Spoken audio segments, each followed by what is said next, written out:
Mariés durant plus de 70 ans, Élisabeth II et Prince Philippe ont passionné les Britanniques et le monde entier pendant des décennies.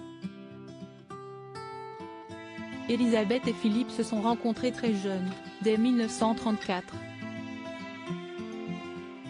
À cette époque, la reine héritière n'était alors âgée que de 8 ans seulement, tandis que Philippe était de 5 ans son aîné. Les deux cousins éloignés, leurs arrière-grands-parents étaient cousins germains, sont tombés amoureux dès 1937, et ont échangé des lettres enflammées pendant de longues années. Ce n'est qu'en 1947, soit 13 ans après leur rencontre passionnelle, qu'Élisabeth et Philippe s'unissent pour la vie. À l'époque, l'union suscite la controverse, notamment à cause du duc d'Édimbourg, taxé de pauvre par de nombreux proches.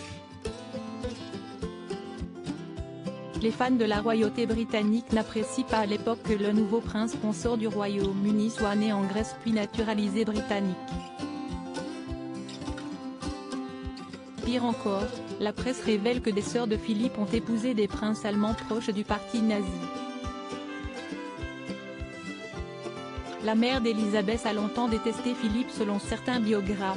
La mère d'Élisabeth II, morte en 2002 à l'âge de 101 ans, s'était farouchement opposée au mariage de sa fille avec le prince Philippe.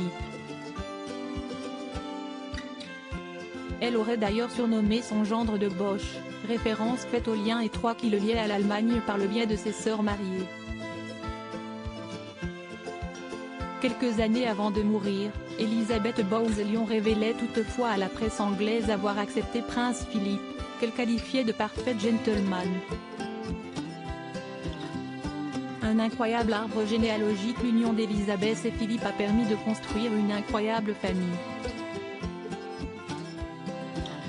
En 1948, elle met au monde son premier fils, Prince Charles, héritier du trône depuis sa naissance. Suit 2 années plus tard la princesse Anne, puis Andrew en 1960, et Edward en 1964. Élisabeth et Philippe avaient aussi 9 petits-enfants, et avaient accueilli en 2019 leur 9e arrière-petit-enfant, grâce au prince Harry et son épouse Meghan Markle.